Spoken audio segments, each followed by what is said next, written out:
Welcome in, welcome in. This is our April 8th episode. We're here, Adventures in Business. Mandy, how are we doing today? Amani, we are awesome. I just got back from New York City. I was there for the weekend for our former guest, Tim Mulligan, and future co-host Yes. for his play. He released his play in New York City that he wrote, and it was a huge success. It was so interesting because when the play released in San Diego, it has one director, and then it went to Palm Springs, had another director, and then New York City, another director. So something I learned is I thought that it would be the same every time, but the play that Tim wrote was the same. It's called Witchland. It's a horror, it's a hilariously made horror play, right? It's super interesting genre, but it's up to the director of how they actually their own interpretation of it. So I was very surprised about some of the things the director did, but it worked. It worked, and it was super fun and awesome. And the reviews have already started to come out, and they were great reviews. So I was really proud of Tim just to be there and see him, and then it was awesome just to be. That was Friday night, so then it was just great to be in the city with all your friends doing New York things and having that experience too. So as a result, as you know, my voice, I've got Yes. a two I've got a 2-day limit on my voice when I'm in loud places, so my voice is gone. Okay. But it was worth it because it was so fun, and I my cup is very full coming back. All right. All right. Yeah. Well What done. about you? What about me? Let's see. Yeah. This weekend, I celebrated a friend's birthday. He had a gathering on First Friday, so downtown Vegas. First Friday, there are food trucks all over. We went to this one bar, but the highlight was as I'm walking around to the different food trucks while I'm waiting for people to get there. I saw this Maryland crab food truck sitting there, and I'm from Maryland, and I was like, Oh, "Oh well, my!" In Vegas. So I walk up yeah. to the food truck. I'm like, "Who here is from Maryland?" So I guess the owner comes around. He says, "Oh, I'm from." I said, "What part are you from?" I said, "Oh, this is where I'm from." He said, "Okay, yeah." I said, "Do you really get your crab meat in here every day from Maryland?" He says, "Yes, every day. We actually have a restaurant too." So I was so excited. I got his card. I can't wait to go to the restaurant. But just to find a piece of quote unquote home where I grew up here in Vegas was just delightful. So that was a highlight. Uh, Wait, Amani, I have to ask you. Because you once told me that your crab cakes are a lady killer on a date. So yes, do you did you get did you I get would. Yes. did you get a new recipe? Was there anything that happened when you ate it that you're like, "Oh, maybe I'll change my recipe around a little bit?" No, there's no changing Oh, mom there's no or aunt's changing. It's recipe. immobile. I have a local place where I can go to if I need supplies quickly, or I Okay. just want to go get some. So yes, yes, I'm surprised you remember that. Good memory. I So could never forget. I could that never forget. It was great. yes, that was a highlight. And then I watched the women's final for the college basketball yesterday, which was Mhm. interesting. Great game. So that was cool. I sat down and watched that one. That was fun also. So that will be my top two highlights, I think, yeah, for the weekend. Oh, that's fun. Are you watching the game tonight? So I'll be watching the game tonight as I'm packing and preparing for Weekon, where Mandy and I will be Nice. speaking together on Thursday.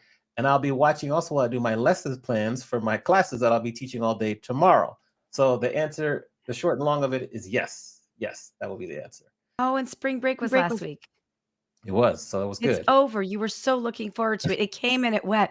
Damn What it, it was went like really that. quick before we get to the ghost, not the guest. Yeah. Before we get to our haunted guest, before we get to our guest, what was your highlight of spring break? Because I know you were really, really looking forward to it. I would say just being able to sleep and rest and just do Good. that. That was the highlight because it's been a Aw. longer semester. What else was the highlight? Just relaxing, just not having to commute and go back and forth. So that was the biggest highlight. Yeah. Good. Yeah. Well, welcome back to reality. You're commuting, you're schlepping, you're doing all the things. But I'm excited to see you on Wednesday. Yes. Yes. And we're Excited. gonna have a great Thursday. session on Thursday. I think it's gonna be fun. We will. Excited. Now we're gonna get to our guest. I'm so honored to interview her again. This will be the second time I'm interviewing her. But just to watch the career continue to grow and expand for our guest, Aw. Crystal Washington. She's a Hall of Fame speaker, and I was fortunate enough to be there when she was inducted from the National Speakers Association this past July in Orlando. And she's a futurist and continues to stay ahead of the curve. Um, And that's just how we want to introduce her. So we're going to bring her to the stage. So Crystal Washington, welcome to the stage. Round of applause. Yes. Hi, Crystal. Welcome. It's so good to have you. Hi, Mandy. Hi, Amani. It's great to see you and be in your space. Thank you for having me. Oh, it's our pleasure. Crystal has taken care of a lot of the newer attendees for NSA when we were in Orlando. And then we just got back from Albuquerque also. And just so I just want to publicly say thank you for just taking such good care of us and for making sure we're connected and guiding us throughout our conversation today. We're going to talk about speaking and kind of some of the lessons you've learned and just what you are looking forward to doing. But first, we want to go back to the University of Houston and talk about being a hospitality major and ask you, as you continue to travel and as you've seen the industry evolve, what has been the most surprising, we'll say, technological advancement in hospitality that you've witnessed in your career since you graduated? Oh, that's an interesting one because I stay at over 50 hotels a year at a minimum. So I've Yes. seen a lot. It's great to see the front office get off of some of those old systems they were on for 20 years. That's for Ah. sure. But in terms of what's surprising, I guess it's that, when I left hospitality, social media was at its infancy. So a lot of other technologies hadn't come about yet. And so it's very interesting to see. This is going to sound like a complaint, but it's not necessarily the lack of touch in some places with hospitality, how much can be automated, how you don't necessarily have to look at a front desk person, how there's some hotels and casinos you could stay at where you check in via your phone, your key is on your phone. If you have questions, you text it to the bot. You never actually have to interact with someone in the service industry in a hospitality business in some location. So that's something I wouldn't have necessarily seen. Mm, okay, I like How do that you one. how do you feel about that as a traveler? Because I stay in like 50, 60 hotels a year too. And it's like on one end, you're this futurist, right? You're on the cutting edge of trends, but traveling, you want to be comfortable even if you're just in and out. So there's the service element. So Right. what's the right balance for you as a not like I guess take your expert hat off for a second and put just your traveler hat on. Yeah, like what's the right balance in a hospitality experience for you between automation or service touch? It's very hard for me to separate my professional from my personal opinion because I've trained myself to be open so often. Because as Mm. a futurist, my job is to observe and to not necessarily always have a strong opinion, but to see and show other people how to influence the future. But in terms of my personal preferences, I'm one of those people, I'm pretty much down for whatever if it makes sense. So, what I mean by that is, high touch places, I'm for that until it becomes inefficient. So, for instance, you want to talk about high touch. One of the things that happens at organizations or at hotels that's high touch that actually gets on my nerves personally is when you order room service and then you get a phone call 5 minutes after it was delivered. And they're like, hey, we just want to check and make sure your room service order was good.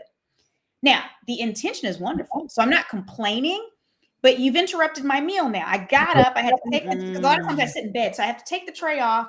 I don't know what you're calling about. And then you're like, how's your food? Well, it was great before I got up to answer this call. But again, the intention is good, right? On the flip side, automation can be wonderful. I love how some of the casinos have it where you have the numbers where you can just text a question and it's a bot answering you, letting you know this is what time the fitness center closes or this is what time this restaurant closes. Because I don't really want to talk to a front desk agent about that. So I don't really have a preference for high touch or high technology. I just wanted to add to the customer experience. So as long as it makes my experience better, if you have a robot deliver my food, but it comes out fast and hot, yay, robot. I love you. Amen, robot. Yeah, yeah. Yeah, That's good interesting. stuff. Now, when I first met you almost Mhm, 7 years ago, mhm. I was introducing you and speaking to you, and I said you are a public speaker, and you quickly educated me that you are a professional speaker. Can Right. you share the difference between the two and why you make it a point of sharing what you exactly are? Because I love your explanation. Sure. So public speakers are anyone who speaks in public. Maybe you're someone who volunteers at a faith institution, or maybe you go to speak at a school, or maybe, you put a crate in the middle of the road and you start yelling about something that's really important that people need to hear. That's a public speaker. And we need them. And they've driven some important things in the history of this country and this world, right? A professional speaker is paid. And so that's why I make that distinction, because I'm not just speaking for fun. I charge a fee to speak. Yes. And it's important to make that designation, I think, because it sets an expectation in people's minds. Otherwise, they think they're doing you a favor. Oh, why don't you come speak at this noon luncheon for this? It'll be fun for you. Well, there's a cost. Yes. And then my companion question to that is, as you've gone through your career, what have been some of the keys for you to increase your self-worth so that you can feel comfortable charging what you're worth? Oh, I'm going to answer this question honestly and maybe even hilariously. And I've been in this business long enough and I've seen other speakers long enough to observe some things. I'm going to share my way, not the way, if that makes sense. So my observations, not the truth. Okay. A lot of times as speakers, we feel there's certain things we need to do so that we feel worthy of the fees that we charge. So, my first book, I wrote that so that I'd be worthy of the fee I wanted to charge. And then when a bureau wanted me to raise my fee, so they're like, we can sell you higher. I was like, I wrote another book, right? So I would do all of these things and get certifications and to be worthy. And now that I'm where I'm at and I've observed different people, there's two different classes of people. There's the people that feel like they need that one more thing so they can charge more. And that thing, typically clients don't care about, if we can be honest. It's really our own hurdles just so we feel worthy. And then there's the people that they really don't care if they're worth their fee or not. They're just great salespeople. And so they will charge a fee. And even if they bomb after bomb or have all these issues, the marketing's so shiny, no one catches on. So the weird thing or the interesting thing about speaking is that you can charge whatever you want as long as the client's willing to pay it and you can deliver on their expectation. There's no, again, I know people that are like, I got to go back and get my PhD. I got to write this bestseller. You really don't, unless you have clients that think you do. But most of the time it's not. So I don't want to make it sound easy because the speaking business, there's some difficult parts of it. But pricing is such a open concept and it's not based on anything real. I love that. Shout out to Ruthie P watching on YouTube. She says she loves the explanation of the difference between a public speaker and a professional speaker. Thank you for tuning in and commenting. What are some of the difficulties, since you just mentioned that, what are some of the difficulties that you've experienced or you continue to experience in the speaking world? Difficulties. I'll be honest. So because I know you, Amani, and Mandy, we're getting to know each other, I just want to honor you all by speaking the truth. So I'm going to say a lot of things that maybe other people don't say very often, but it's the truth. It has been my experience that challenges in the speaking industry become smaller the more you charge. So there were way more challenges in the beginning because here's the kicker. When you charge a smaller fee, whatever that is, right? Okay. When you charge a smaller fee, the clients you attract, they usually had to scrape to get that. They may or may not take you seriously, or even a client that can afford more when they get you, if you're at a discount in their minds, they may or may not do everything on their end they need to do to make sure you have the right equipment, to make sure that things are set up properly, to make sure that you're in the loop. But the more you charge, and this isn't just speaking, I think this is in most areas of life, you start to attract a different type of client. When people pay you more, they want you to be a problem solver and they trust you to be an expert. They usually want less input, right? So they're just bringing you in because they trust you to have the solution. They'll give you the input you ask for, but it's just like an interior designer. If you pay someone $500 to design your living room, it's very different than if you pay someone $50,000 to design your dining room, right? Or your living room. And so I find that now I don't have many challenges, but the biggest challenge I do have, to be completely transparent, is the American airport system. Flights are fun now. Oh man, they're fun. Um, and so there's so many adventures that I have with me and my team, and we often have to book backup flights. Sometimes based on patterns, we'll book flights with um, multiple airlines at once because we know if this doesn't go off, I have to get here. Sometimes it means for those cities that have multiple airports, I have flights lined up at different airports. So Mhm. if I can't get out of here at this time, then we already know, ready to go, got to drive over here, make this flight. So I have had some really fascinating flight adventures, specifically in the last 2 years. It wasn't interesting enough. 2021 wasn't the challenge, because 2021 is when people had access to the vaccine, meetings started coming back a lot more. I started getting a lot more travel, or even being willing to do travel, because I had requests during COVID where I was like, I'm like very wealthy C-suite men on islands. They're like, I'm not coming in the middle of COVID, people. But 2021 wasn't that bad. But I think once travel picked up into 2022, 2023, now we're 2024, that lack of pilots, the lack of mechanics, the cutting of flights that no one's really talking about too much, it's showing up and showing out. And so it only takes one little thing to throw off the entire airport system. It can be a weather event. It can be, I think there was a fire at a facility not that long ago last year, which threw off things. So the only problems I can honestly say I have in my business right now are travel related when things get exciting. And there's only so much you can do to control it. Like your backup plans are great, but there's only so much you can do because the density of people traveling are higher. The mechanics are a major issue. The routes are an issue. No, yeah, that's Well, funny. Yeah, that's funny. there's only so much you can do to control it, but there's a lot you can do to have backups. And Yes, that's what always. saved Yeah, us. And yeah. so, I don't fly on the day of events. I fly the day Mhm. before events. There's now a week this year where I won't take back-to-back events because we noticed a pattern the last 2 years. That week has been a cluster ducky for the American airport system, period. So we What wouldn't, week? What week? it is the week before the 4th of July. Yes. That last week in June. The last two times that has happened, the entire airport system was thrown off because there was a storm during it, plus all of that, the last 2 years. And so it was so horrible that we will not book. We need to have at least a day in between, and it's marked on the calendar. So we Mhm. probably already have said no to speaking opportunities, lucrative ones, because the stress of not knowing if you could make it. And I've always made it. But if I can be honest with you, we've had some close calls where I've almost had to jump on some chicken trucks. We've had some weird things happen where I've had to do some things to get where I needed to go. Mm, interesting. Thank you for sharing all that. I'm sure Yeah. I'm thinking of some follow-up questions, but I'll turn it over to Manny because I know she likes to go back to the beginning, and then we'll kind of carry on from there. I Okay. do Amani, I'm gonna surprise you today. Okay.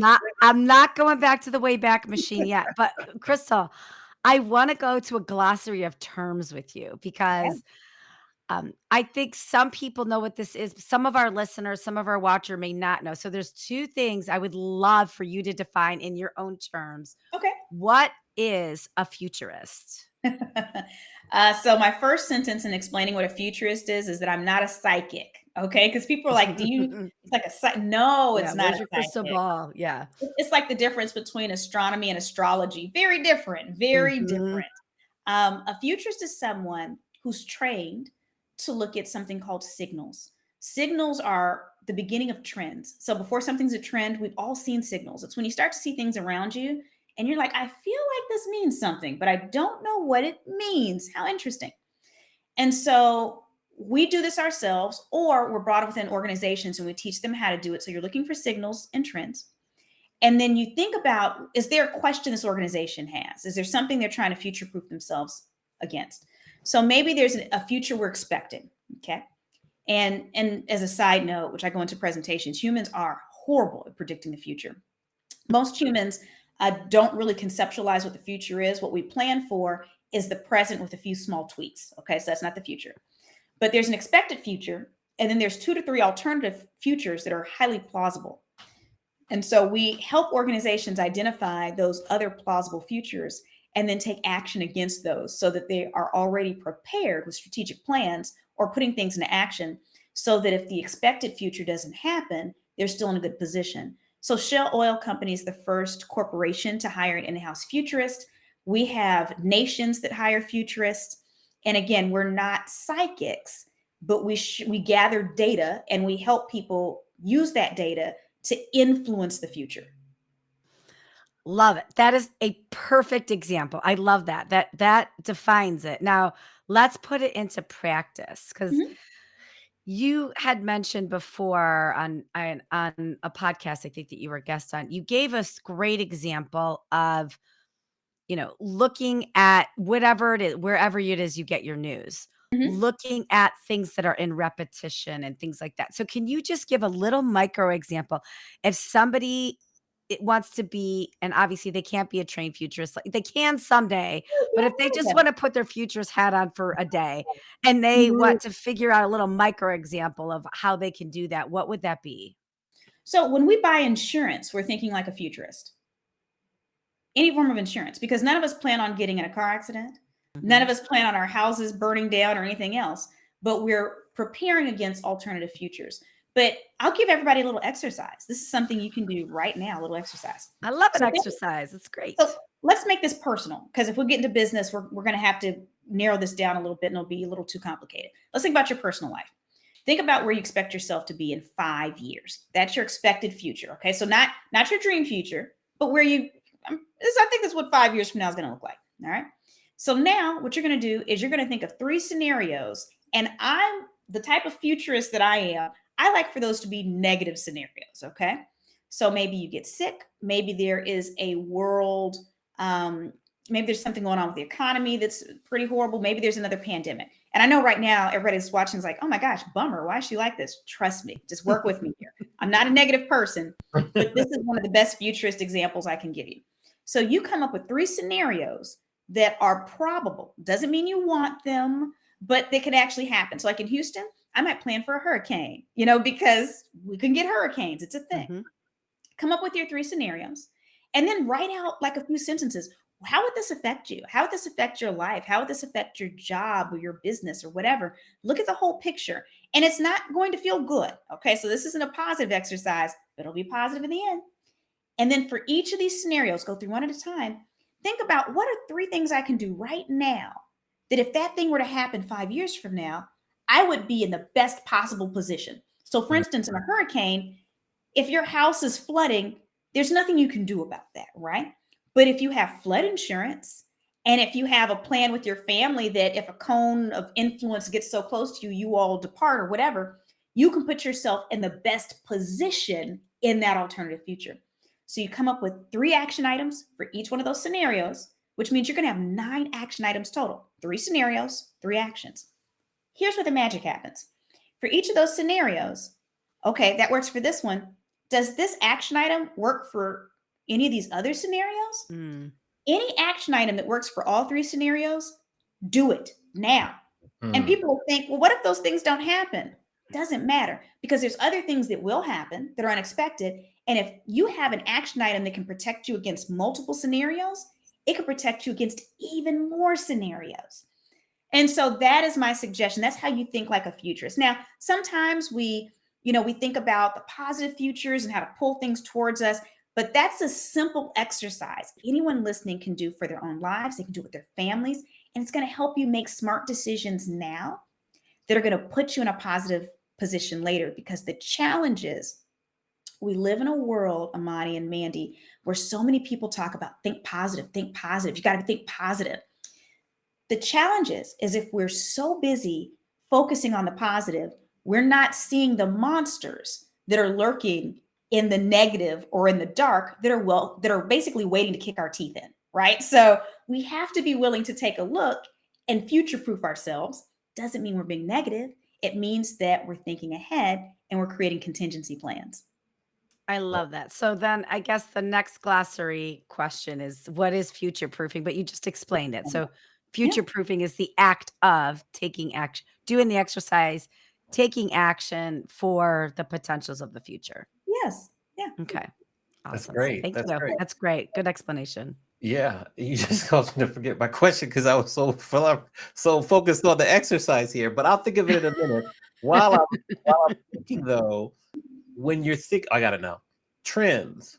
Mhm. What trends are you keeping an eye on now that is that are outside of AI? Because I know AI dominates a lot of the conversation.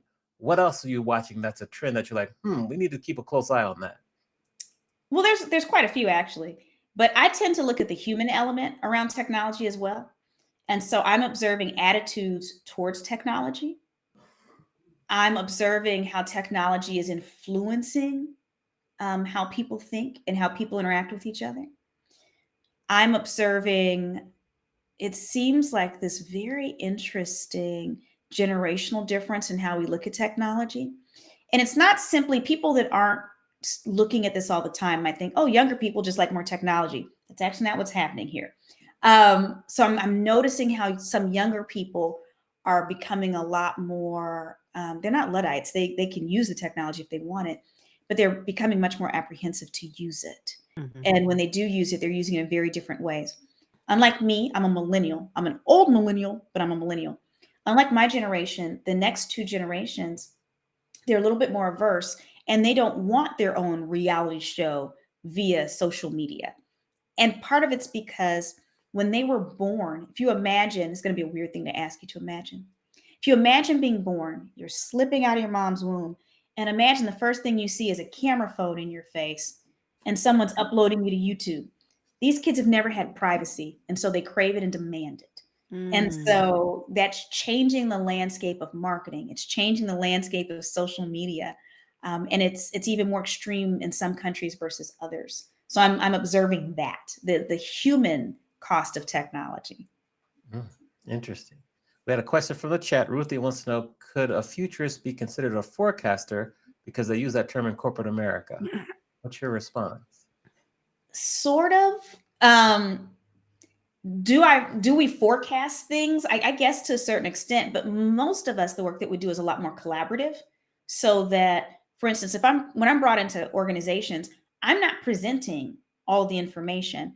I'm guiding the team because they actually have the data to see the trends and to see the signals that are out there for their particular organization and their industry. So it's asking the right questions and guiding them so that they can go through the process. So yeah, there are times where, like as a keynoter, I might say this is likely going to happen. Like I'll give you an example. If there's anybody who's watching us that's familiar with HEB, which is a very popular grocery store chain in Texas, they have a cult following, and they're one of my clients too. And they've been one of my clients for many years since the beginning of my speaking career. And I remember when they hired me at one point, and I was talking to their leaders, and I was saying, there's this trend with apps, and it's only a matter of time before grocery stores start having their own apps. And they're like, what? And I was like, no, imagine, you could actually have your inventory on there. People can choose things. They'll be able to place orders before they get to the store, and it's already collected. You need to have some people that can actually gather the things. And everybody was like, what? You really think that's going to happen one day? And here we are. So it is hilarious. Sometimes I talk to some of them, they're like, that is so nuts. Because when you left, we were like, that's amazing. And we don't see it happening. And now Mhm. HEB definitely has their own app, and they're not even Mhm. using common apps like Uber Eats. They bought Favor, which used to be its own delivery app. Mhm. So do we forecast sort of, but we're not quite like weathermen in that way, if that makes sense. Yeah. And my Good next question, answer. That was good yeah, answer. great example too. I'm going to Thank look up. you for the question, Ruthie. Yes, thank you. Mhm. And Ruthie says thank you back. So appreciate that. Um, when you see Ah. and you help and you observe new speakers, so Mhm. people who are professional speakers, they're new to the industry, Mhm. what are some common errors that you see them make, and what advice do you give them to maybe not repeat the errors of the past? So I try to be careful because everyone's path is different. Just like at one point in this conversation, I said, this is my way, not the way, Yes. right? And so I don't usually give unsolicited advice. You're asking. So I'll share what I tend to see. But the only way I'm going to give someone advice is if they're like, hey, Crystal, you've been doing this for a while. What do you think about this? And even then, I'm going to give my caveat with it's my way, not the way. There are a few things that I see. Number one, understanding their value and how to price themselves is super hard. I would say 90% of the speakers I encounter are underpriced. And if you price yourself too low, you won't be hired. It's kind of like if you imagine, let's say that anybody tell me your favorite laptop or your laptop brand. What laptop do you MacBook Pro. MacBook Pro. Okay, so imagine there's somebody that's coming down your street, and maybe let's put them in a nice car. They're in a nice Tesla, okay? And they're like, "Hey, Amani, I have a MacBook Pro, brand new in the box, only $250. Are you gonna buy it? No, I'm gonna say keep on going. I don't trust Why? it because I don't Why? trust it. Because it does. It's not the like MacBook Pros have a certain value, and you expect to kind of pay that for the quality. So if you're priced too low as a speaker, the assumption is that you're not going to deliver quality because you're underpriced. And so don't get me wrong, there are new speakers who can't deliver quality, not because they're not going to be amazing, they haven't had enough development. But there are speakers who have had tons of industry experience, are gifted at speaking. They just price themselves low because they don't know better, or they're scared, or they don't have the confidence yet, or they think they need to earn a PhD and write 3 books first. Back to that talk, yeah. Back to that TED Talk from earlier in the session. Yes. So they price themselves too low, and people don't take them seriously because they think, oh, there must be something wrong with that. The same with that MacBook Pro. So that's one. The other 10% are so eager, and they might come out of like direct sales or some other type of sales where they're aggressive, and they price themselves too high, and they can't deliver at that level. And they don't know how to sell at that level. They're used to selling, but they don't realize that you're selling yourself, which is a little different. You become a commodity when you're a speaker. And so I've seen them price themselves too high, and they're like, well, why aren't I getting any bites? And they get very frustrated, but their marketing is in alignment, like their materials aren't in alignment with what they're charging. And even if you have a beautiful website, if you don't have the video, the testimonials, and the accolades and everything to go with it, you're going to have a hard time. So I think pricing is one of the bigger issues beginner speakers have. And then I think after that, there's all kinds of little individual things that shift. But I think pricing is the biggest one. And then, you know what, maybe the second one is not understanding the importance of having systems in your business. I'm glad you said that because Amani. and Mandy likes systems, so that's a good segue. But finish your point, and then we'll go from there. Yeah. Well, because here's the thing, when people are first started, now this is brand new green. Okay. So barely in here. A lot of people come up to me and say, oh, Crystal, I want to become a professional speaker too. And I like to encourage people. So I'm like, yay. And like, because I have a story about how I overcame, and I'm going to get on stage and I'm going to touch hearts and change the world. And I'm someone who's very honest, but not unkind. Right. And so I don't say exactly this, but I kind of say, are you sharing this with me because you want me to give you some feedback on that? And if they're like, oh yeah, what's your feedback?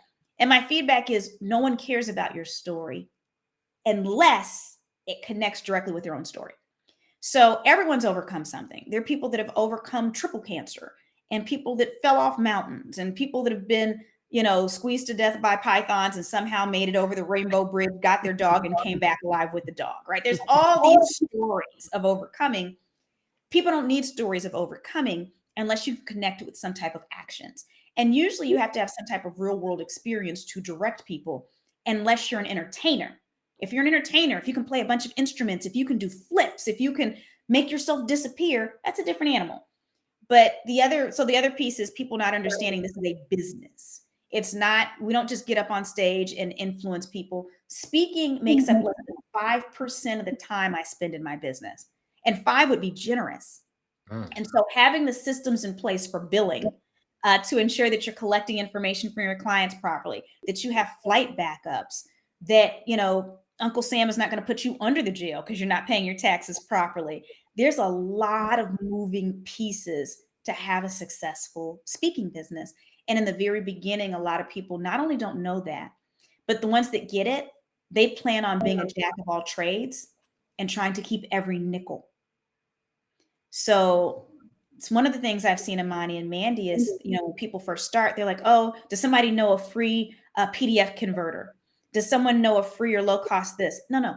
Pay for the professional grade everything, because the time you waste trying to make things that can be made faster with the professional version, you're stealing from your business because you could be getting speaking engagements. So that's where the systems come in.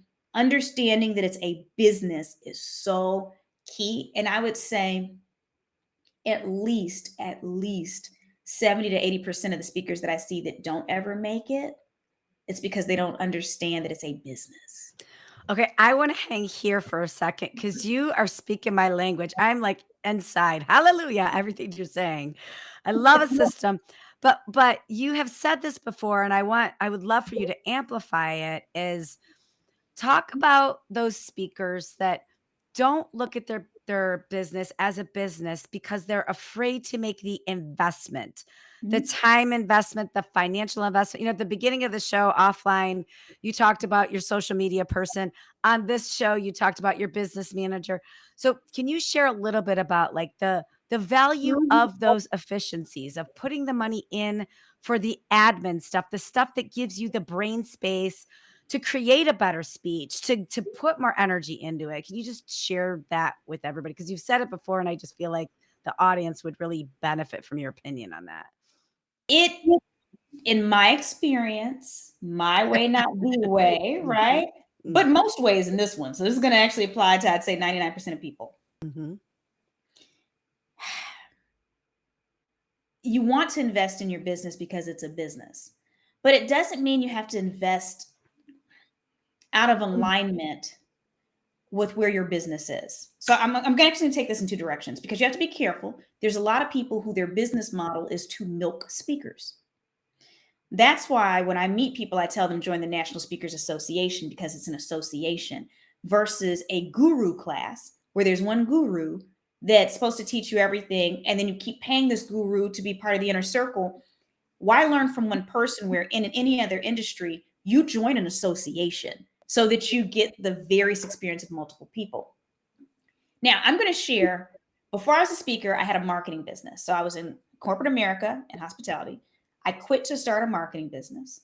And then I took money from that marketing business to start my speaking business. And eventually that took off so much, I closed the marketing business. I let all those contracts go down.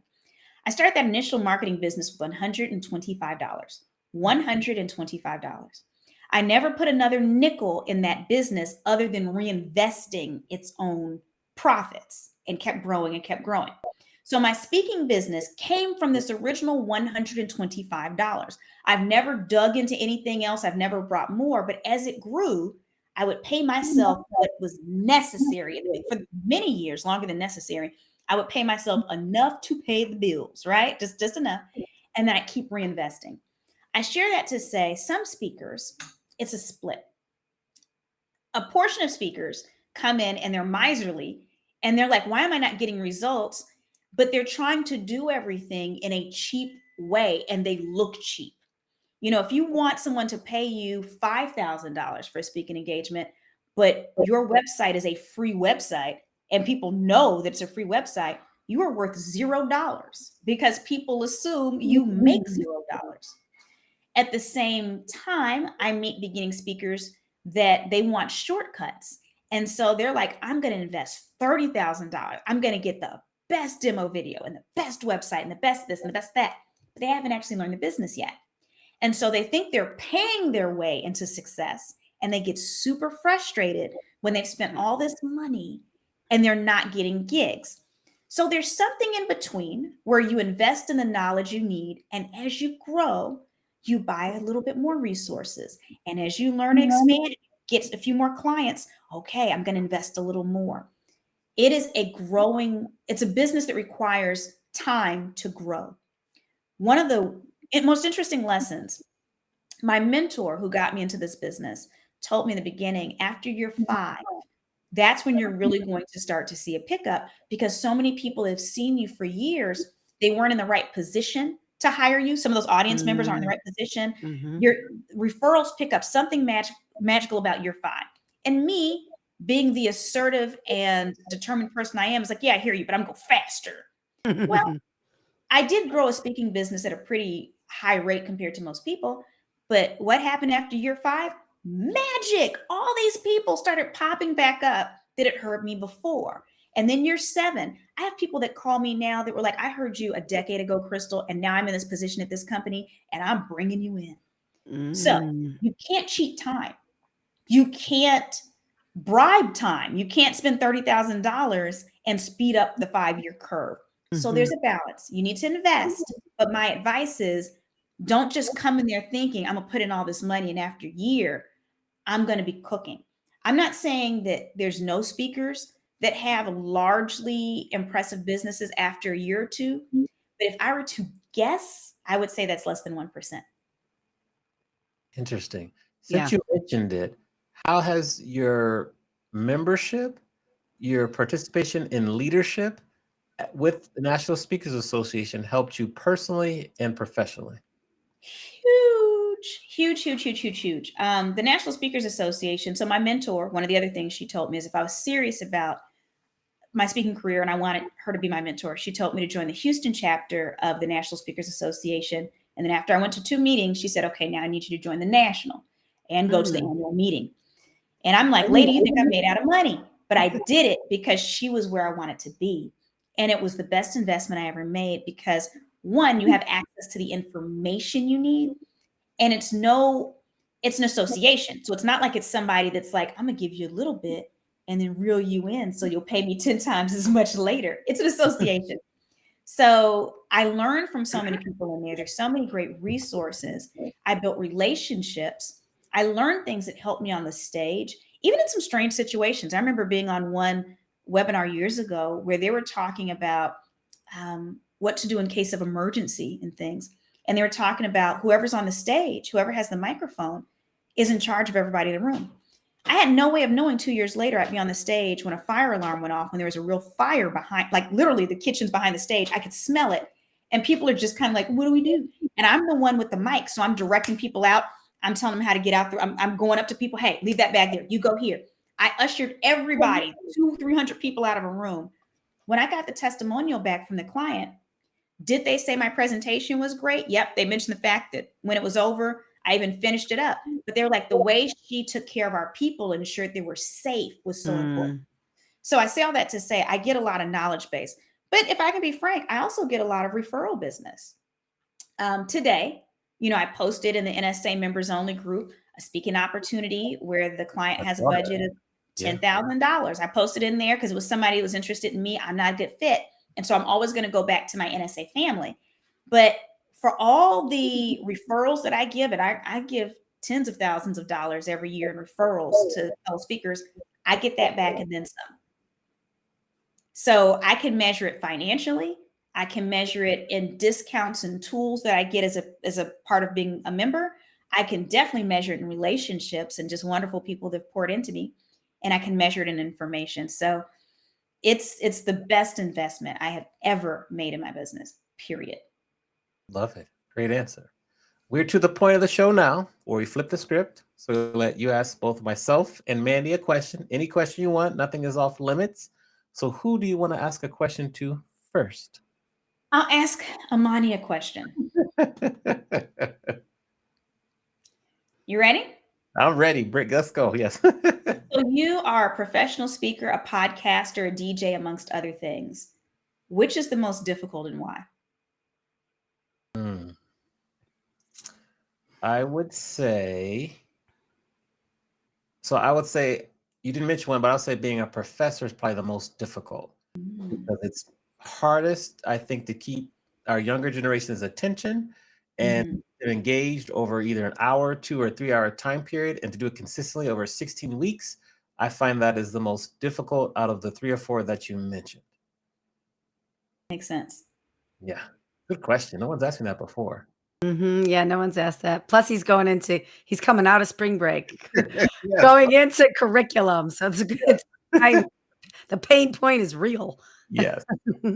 And Mandy, my question is for you next, just because we're on this topic. I know a lot of times you assist clients in hiring speakers. I think this would be a good opportunity to ask you, what are you seeing that your clients are saying? I hope it's okay. It's a two-part. What Yeah. is their greatest complaint with professional speakers that they see that don't work? And what is their biggest compliment in the speakers that they feel, oh, they did a great job. This is the kind of person we want. Yeah. Gosh, that is a good question. I'm just thinking about myself and I'm thinking about my clients.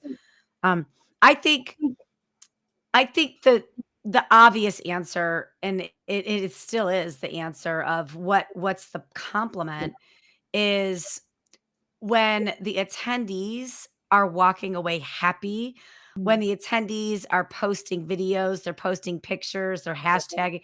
Sometimes my clients will say the first time, we've had this hashtag up for months, and the first time attendees are engaging in the conference is because of something the speaker said.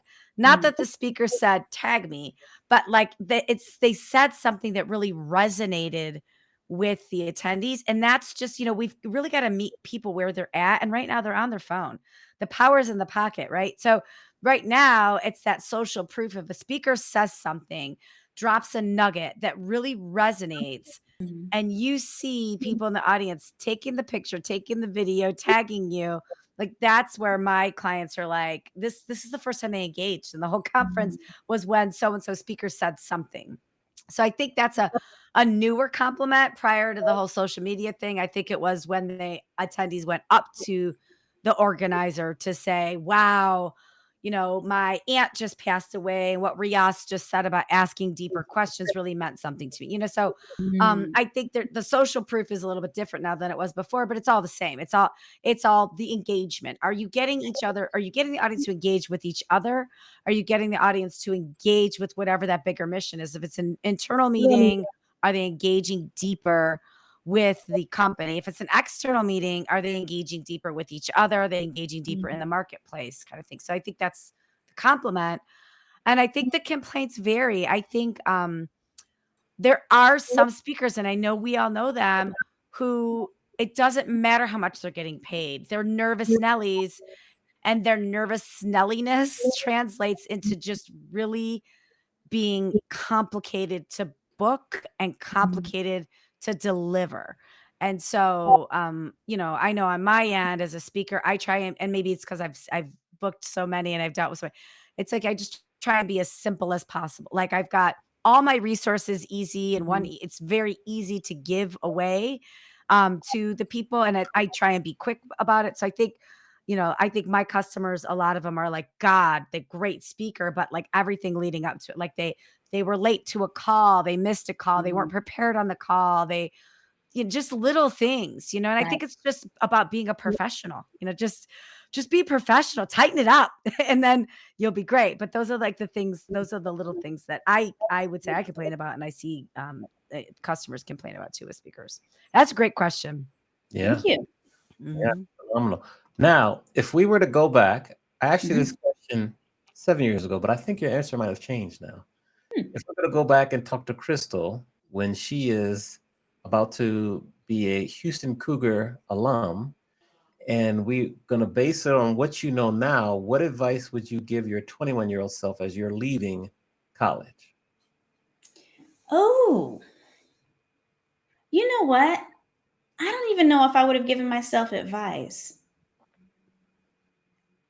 I'm one of those strange people that I don't really have too many regrets. And I have a strong appreciation for the fact that our valleys of discomfort develop us. And so I think that I had some notions I needed to be disavowed of. Like, I believed in merit-based promotions in the world and fairness and that sexism was on its way out.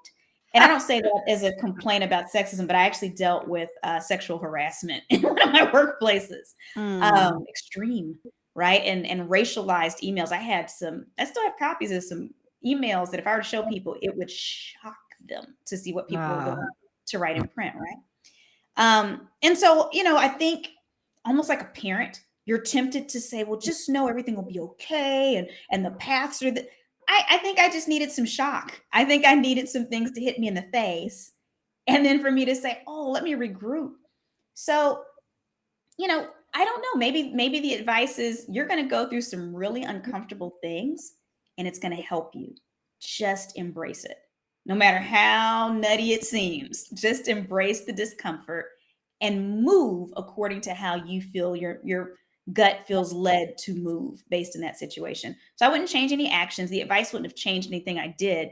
Maybe it would have given me a little bit more comfort in the midst of all of the crazy, because I definitely had a heck of a journey getting here and just recognizing that maybe the world wasn't as happy go lucky a place, and that there's some bold people on this planet that will do some really outrageously inappropriate and ugly things, right? And I don't want to leave on a down note, but I can honestly say now, looking back, I am grateful for each and every one of them. I'm not Mhm. excusing their behaviors at Mm. all. But man, if my life had just been comfortable, if they had all just done what they were supposed to do, my life right now would be much less remarkable. Right. So that discomfort and their acting out boomeranged me to a place that I hadn't even imagined for myself. So it was what I call a strange blessing. Hmm. Yes. I will turn over to Mandy to kind of close us out with some final questions and words. And what do you got, Mandy? Well, it's funny, Crystal, as you were saying that, you said it's a strange blessing or that that was a gift. We call that the thorns. The in our family in Thanksgiving, the day before Thanksgiving, Thanksgiving's all about everything you're thankful for. But the day before Thanksgiving, we make it a practice to say a thorn, something awful that happened that year that you're Mm, thankful for, even though it was awful. Like, how can you find the good in it? So, I hadn't thought about it calling it something else, mhm, the strange blessing. So thank you. mhm. You gave me a new name for a thorn. So thank you for that. My last question is, how can we support you? How can we lift you up? You're active in your career, obviously. You're active in NSA and you support and lift up so many people. So Mm. how can we give that back to you? Oh, well, the only thing I can think of is if you know of someone that's in need of a futurist as a speaker or consultant, just send them my way to crystalwashington.com. But other than that, I'm of the belief that when we shift the frequency of the world around us, it helps all of us. So, if everyone listening just takes a little bit of what I said, especially about future proofing yourself, and just take a little action to do something to make sure that you'll be in a better position in the future, that benefits me because it ups the frequency of everyone. Yes. That's Future proof brilliant. yourself, everybody. Do the crystal exercise. It was a good Yeah. one. So thank you very much for being with us. I'm so proud to know you and to get to know you even more through our work in NSA. I can't wait to see you in Denver for Influence. So Mhm. there, and just thanks for the assistance, advice that you continue to give not only our small groups, but in the whole. Because I see when you're putting up posts on like the main sites and everything, just keep doing that because we might not comment, but we watch and we learn and we take notes and we apply what you're sharing. So thank you for being a leader, complete leader in the industry, and we just love to follow in your footsteps. Thank you for having me. Yes, we're gonna Thank put you you. back in the green room. Round of applause and hold one moment here. Yes. Thank you for being here, Crystal. Awesome. Awesome. Another great show. Mandy, we're on a roll. Yes, Ruthie, we will share. If you go to crystalwashington.com, you will see all her social media links and everything there. And if you don't get them, send me a message. I'll get them to you. What and who do we have to look forward to next week? We have Scott Auden of Auden Hospitality, and he's coming from across the pond. Yes. So it'll be late for him and midday for us. And he's just a wealth of knowledge. He goes into hotels, his company goes into hotels, helps them be better, more efficient, or if they're adding a revenue stream in a hotel. So he's got great war stories, but he also has some really high level conversations that he can have about hospitality and hotels, which I'm very excited about. Great, great. So we look Mhm. forward to meeting and talking with him next week. Everyone, make sure to rate, review, and share the podcast with your friends, family, colleagues, peers, and just continue to follow us as we go on this journey. Mandy, I will see you on Wednesday I'll for see you Wednesday. our adventures at WeCon Live. And thanks everyone for watching live and listening on the replay. Take care and stay safe, everyone. Stay Bye. safe. Have a beautiful day. Bye.